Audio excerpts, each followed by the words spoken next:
जय श्री कृष्णा, राधे राधे। स्वागत है आप सभी का आपके अपने YouTube चैनल उपासना की उपासना में।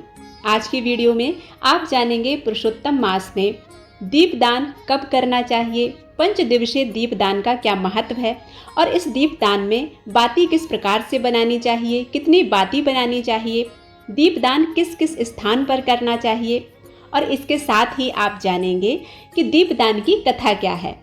तो यह संपूर्ण जानकारी आपके साथ शेयर कर रही हूँ।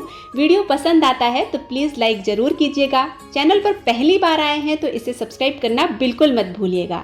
बेल बटन प्रेस करें ताकि नई वीडियोस की नोटिफिकेशन आप तक पहुँच सकें और नई वीडियोस आप रोज़ देख सकें।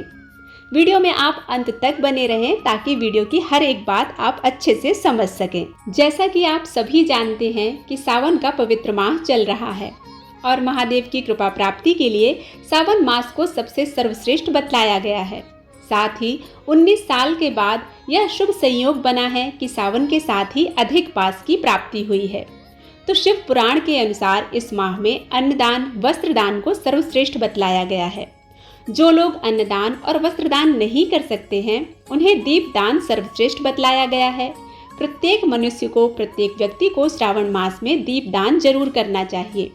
यदि अधिक मास सावन मास के साथ सम्मिलित हो जाता है तब हरि और हर की कृपा प्राप्त होती है और दीपदान का विशेष फल प्राप्त होता है।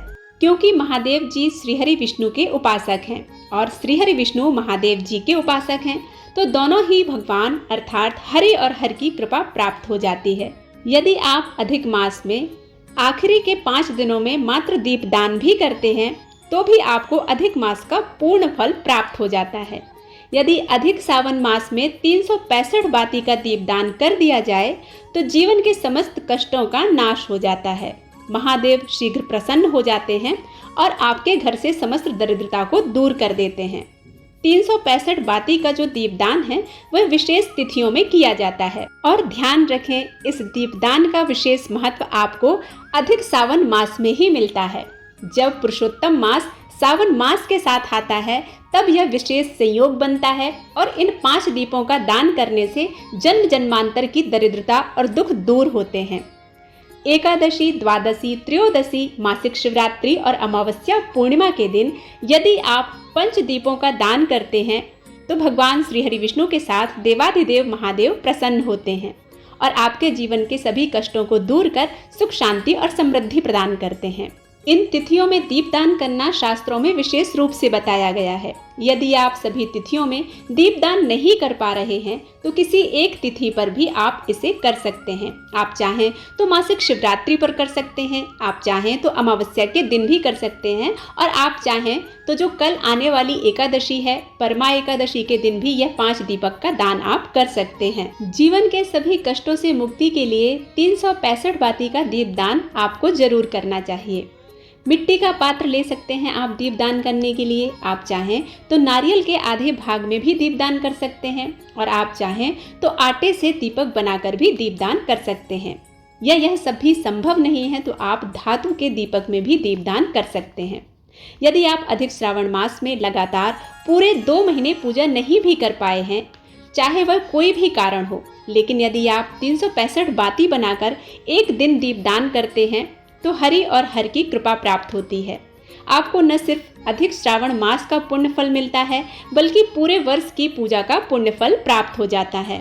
अधिक श्रावण मास में यदि आप 365 बातियों का दीपक दान करते हैं और इसी प्रकार के 5 दीपक बनाकर 365 बातियों के आप प्रज्वलित करके मंदिर में या घर में आप दीपदान करते हैं, किसी वृक्ष के नीचे दीपदान करते हैं, तो आपको वह पुण्य फल प्राप्त होता है जो आपके इस लोक और परलोक को सुधार देता है।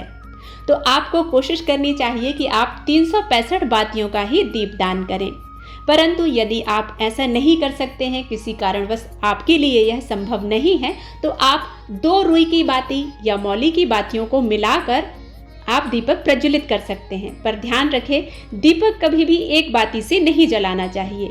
दीपक को 2 बातियों को मिलाकर ही जलाना चाहिए, क्योंकि जिस तरह से जोड़ियां भगवान बनाकर भेजते हैं उसी तरह से दीपक में भी 2 बातियों का विशेष महत्व होता है। दीपक में 365 बाती आप लाल कलावा से बनाएं। इसमें आप शुद्ध गाय का घी प्रयोग कर सकते हैं और यदि यह संभव नहीं है तो आप तिल का तेल प्रयोग कर सकते हैं, पर कोशिश करें कि सरसों का तेल प्रयोग ना करें। जब आप तिल के तेल से दीपक प्रज्वलित करें तो उस दीपक में आप काले तिल जरूर डालें, और जब आप गाय के शुद्ध घी से दीपक प्रज्वलित करें तो उसमें 2 लौंग अवश्य डाल दें। लक्ष्मी प्राप्ति और मनोकामना पूर्ति के लिए लाल कलावा की बाती ही बनानी चाहिए, और यदि आप निष्काम भाव से सिर्फ भगवान को प्रसन्न करने की कामना से दीपदान कर रहे हैं तो आप रुई की बाती या सफेद कच्चा सूत भी प्रयोग कर सकते हैं। 365 बाती का दीपक जो आप प्रज्वलित करके दीपदान करेंगे, यह सिर्फ अधिक श्रावण मास में ही प्रज्वलित करके दीपदान किया जाता है। अन्य महीने में पड़ने वाले अधिक मास में यह दीपदान नहीं किया जाता है। सिर्फ श्रावण युक्त अधिक मास में ही इस दीपदान को करने का विशेष और श्रेष्ठ फल प्राप्त होता है। दीपदान करने के लिए सबसे पहले आप एक साफ सुथरी प्लेट ले लें और उसके ऊपर अष्टदल कमल बनाएं या स्वास्तिक बनाएं। उसके ऊपर आप अक्षत रखें। अक्षत पीले रंग के होने चाहिए या कुमकुम से आप रंग सकते हैं। इसके बाद आप 5 दीपक को रख दें और उसके अंदर बाती रख दें। आप चाहें तो शुद्ध घी डालें या तिल का तेल डालें। जब आप तिल का तेल डालें तो काला तिल जरूर डाल दें और घी के दीपक में 2 लौंग जरूर डालें, जैसा कि मैंने पहले भी बताया है। इसके बाद आप दीपक को प्रज्वलित करें। प्रज्वलित करने के बाद आप दीपक का पूजन करें। 3 बार अर्घ अर्पित करें। उसके बाद रोली कुमकुम अक्षत अर्पित करें। थोड़ा सा मिष्ठान, गुड़ या कोई भी मिठाई उस दीपक के अंदर डाल दें, क्योंकि वह दीप देव होते हैं। और इसके बाद एक कलावा अर्पित करें। इसके बाद प्रार्थना करें कि हे दीप देव, आपको मैं अपने घर में, मंदिर में और वृक्षों के नीचे दान कर रही हूँ। इस दान का पूर्ण फल मुझे, मेरे परिवार को प्रदान करें। हमारे जीवन में सुख शांति बरसाएं और हमारा भविष्य जिस तरह से यह दीपक प्रज्वलित होकर रोशनी करता है, उसी तरह से हमारा भविष्य भी उज्जवल हो। ऐसी मनोकामना के साथ यह दीपदान करना चाहिए।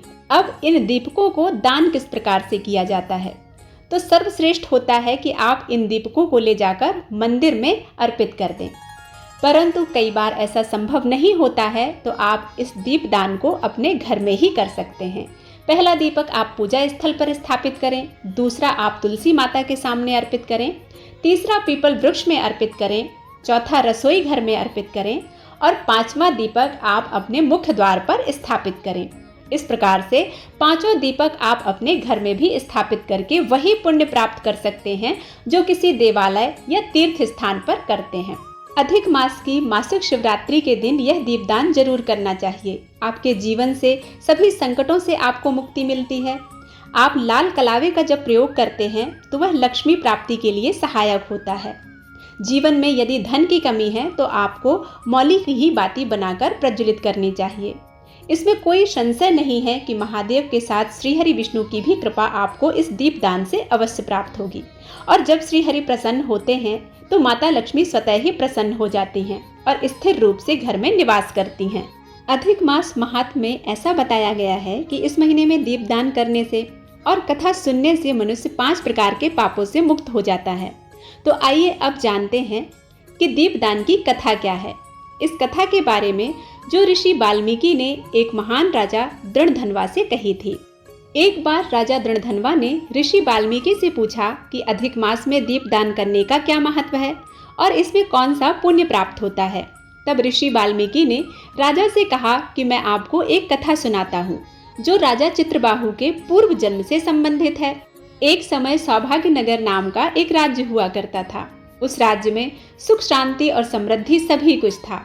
उस राज्य का राजा चित्रबाहु हुआ करता था, जो शरीर से जितना शक्तिशाली था, मन से उतना ही दयालु था, जिसे न सिर्फ धर्म का ज्ञान था बल्कि वह उसका अनुसरण भी करता था।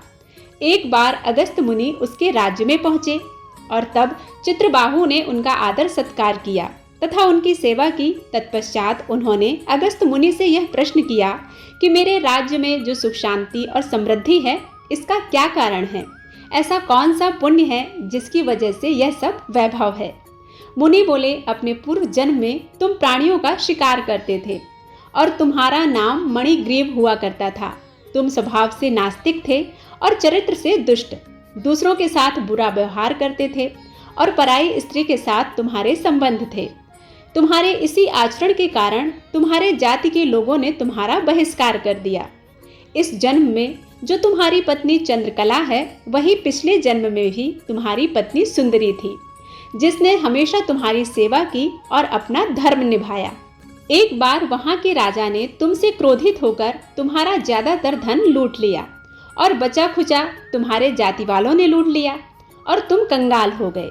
लेकिन ऐसी हालत में भी तुम्हारी इस पतिव्रता पत्नी ने तुम्हारा साथ नहीं छोड़ा। इसके बाद तुम अपनी पत्नी के साथ जंगल में चले गए और वहां पर पशुओं को मारकर अपना जीवन यापन करने लगे। और इसी तरह एक दिन शिकार के लिए तुम जंगल में गए, जहां पर एक उग्रदेव नाम का ब्राह्मण मूर्छित अवस्था में तुम्हें मिला, जो रास्ता भटक गया था। तुम उन्हें उठाकर अपने घर ले आए। तुम दोनों पति पत्नी ने उस ब्राह्मण की सेवा करके उसे ठीक कर दिया। होश में आने पर उन्हें आश्चर्य हुआ कि मुझे यहाँ कौन लाया है। फिर मणिग्रीव उन्हें लेकर तालाब पर गया और कहा कि आप नहा लीजिए और उसके बाद फलाहार करके जल ग्रहण कीजिए।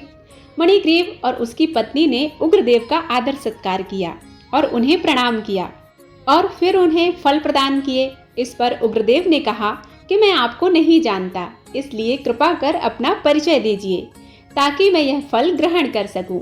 मणिग्रीव के परिचय देने के बाद उग्रदेव ने फल ग्रहण किए और कुछ देर आराम किया। मणिग्रीव ने उनकी सेवा की और पूछा कि आप इस जंगल में कैसे आए और आप कहाँ जा रहे थे। तब उग्रदेव ने बताया कि वह प्रयाग जा रहे थे और रास्ता भटक गए थे। उग्रदेव ने उन दोनों पति पत्नी की सेवा से प्रसन्न होकर उनसे कहा कि तुम दोनों ने मेरी इतनी सेवा की है, तो बताओ कि मैं तुम्हें क्या दूं, और यह प्रश्न भी किया कि तुम दोनों इस जंगल में क्यों रह रहे हो। तब मणिग्रीव ने अपने भयंकर कर्मों और पापों के बारे में उन्हें बताया और इस दरिद्रता से निकलने के लिए और वैभव को प्राप्त करने के लिए उपाय पूछा। उग्रदेव ने कहा कि तुम दोनों ने जो मेरा आदर सत्कार किया है, उसके कारण मैं तुम्हें ऐसा उपाय बताता हूँ जिससे कि बिना तीर्थ में गए, बिना दान किए या बिना किसी व्रत के तुम्हारी गरीबी दूर हो जाएगी। तो इसे तुम ध्यान से सुनो। अब से तीसरे महीने बाद जो अधिक मास आएगा, उसमें तुम दोनों पति पत्नी भगवान श्री कृष्ण अर्थात पुरुषोत्तम भगवान को प्रसन्न करने के लिए दीपदान करना, जिससे तुम्हारी गरीबी जड़ से खत्म हो जाएगी। तिल के तेल से दीपदान करना चाहिए, अगर वह नहीं हो तो घी से दीपदान करना चाहिए। लेकिन इस जंगल में तुम्हारे पास यह दोनों नहीं है, इसलिए तुम महीना भर इंगुदी के तेल से दीपदान करना। हर रोज नहाने के बाद तुम दोनों पति पत्नी इस जंगल में दीपदान करना, इससे तुम्हें लक्ष्मी की प्राप्ति होगी। जितने भी तरह के दान हैं या तीर्थ हैं या ज्ञान हैं या व्रत हैं, वे पुरुषोत्तम मास में किए गए दीपदान के 16वीं कला के बराबर भी नहीं हैं। इससे धन धान्य, ऐश्वर्य, पुत्र और पौत्रादि समृद्धि प्राप्त होती है। यह निसंतान को संतान, राजा को उसका राज्य, सौभाग्य एवं मनुष्य को उसकी इच्छा के अनुसार फल देता है। जिस भी स्त्री या पुरुष के विवाह में देर हो रही है या कोई अड़चन आ रही है, अगर किसी की पढ़ाई में कोई परेशानी आ रही है या कोई मोक्ष पाना चाहता है, तब सभी को यह उपाय करना चाहिए। इस तरह मुनि ने चित्रबाहु से कहा कि पिछले जन्म में तुमने और तुम्हारी पत्नी ने जो इंगुदी के तेल से पुरुषोत्तम मास में दीपदान किया था, उसी के कारण तुम्हें यह समृद्ध राज्य प्राप्त हुआ है। अगर कोई संपूर्ण मास में अखंड दीप दान करता है या व्रत करता है, तो उसके पुण्य की कल्पना भी नहीं की जा सकती है। और इस प्रकार पुरुषोत्तम मास महात्म्य में वाल्मीकि ऋषि ने राजा दृढ़धनवा को दीप दान का महत्व समझाया। उम्मीद है यह कथा और यह दीप दान की विधि आप सभी को पसंद आई होगी। यदि पसंद आती है तो प्लीज़ लाइक जरूर कीजिएगा। चैनल पर पहली बार आए हैं तो इसे सब्सक्राइब करना बिल्कुल मत भूलिएगा। मिलते हैं एक नई कथा के साथ, तब तक के लिए जय श्री कृष्णा, राधे राधे।